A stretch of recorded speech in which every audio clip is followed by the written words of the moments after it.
That's the only way you can do it, and unfortunately, nobody will do that until you see a collapse of a system, and then everybody will look at it, the ruins, and say, well, why did it collapse? And then it becomes obvious why it collapsed in the next generation. It's that old thing of soft times, good times create soft men create hard times create hard men create good times, right?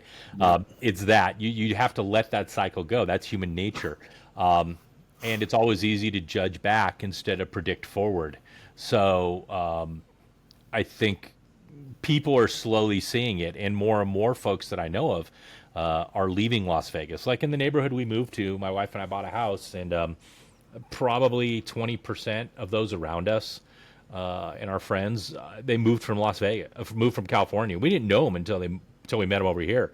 But there's a lot of folks who are leaving California just because they're just fed up with the taxes, fed up with the regulations, fed up with the ever increasing crime, fed up with the ever increasing homelessness, fed up with everything that goes on.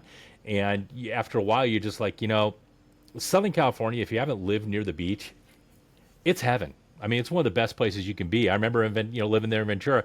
We would bitch if the temperature got above 80. We'd bitch if the temperature got below 60, and we bitched if it got drier than 20 degrees, 20%, and bitch if it got moister than 40%. I mean, and literally, so you had this little tiny window of the temperature, and days were always sunny for 320 days of the year. It was perfect. Mhm. The water is great. It's not cold. It's not hot. The sand is phenomenal. Go from beach to 9,000 feet in the course of an hour of a drive in mountains. It was just beautiful.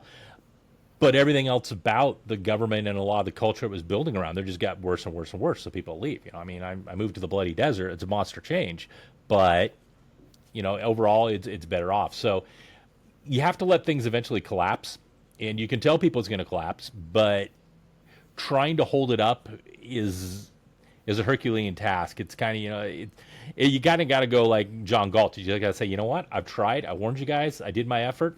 I'm out. Go ahead and fail. Yeah. And when you fail, I'm not going to rub your nose in it. I'm not going to point it out and say you screwed things up. I'm more than willing to come back and help and build. I'd love to move back there eventually someday if things got straightened out right. But that's what you got to do. But that's true with governments and cultures everywhere. Well, you're about to have the ultimate petri dish in New York City, Yes. and you've got two different camps, Hmm. and I see, and I actually I love when the right disagrees because that's what's supposed to happen. That you're Yeah. supposed to debate and talk about ideas. Yep. The left is just lockstep and like Yep. y'all are clearly a cult. I don't care what y'all have to say, other That's than right. like I can't believe people are saying that. But That's on the right. right, like the flag burning thing, there's lots of disagreement. I love reading it. I love hearing that. Yep. But some people on the right, they're like, New York City is an American treasure. Like that's Hmm. our shining Yeah. beacon. It's in the annals of history of one of the great cities, and we Yeah. did that. It's an American thing. We need to do everything we can to save it from Mamdani.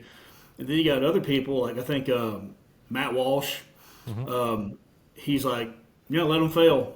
Hmm. Let's watch the train wreck. Watch their lives be destroyed. Watch them tear down this great city. I don't know Yep. if he said this or not, but Yeah. let's watch it happen. Let it happen, and then everyone can see that. Hmm. And my thing is, whenever I try to think about how the left will counter it, I feel like they're just going to say something like, well, we failed because the federal government didn't help us out when we needed it, which is a stupid Yeah. excuse. Like me and you would be like, oh, shut it. You don't need that. Yeah. You're not supposed to need that. Yep. Yep. But once they say that excuse with their pretty faces and their ties on their propaganda news networks looking really official, like this guy, that's who I listen to, they're just going to listen to it.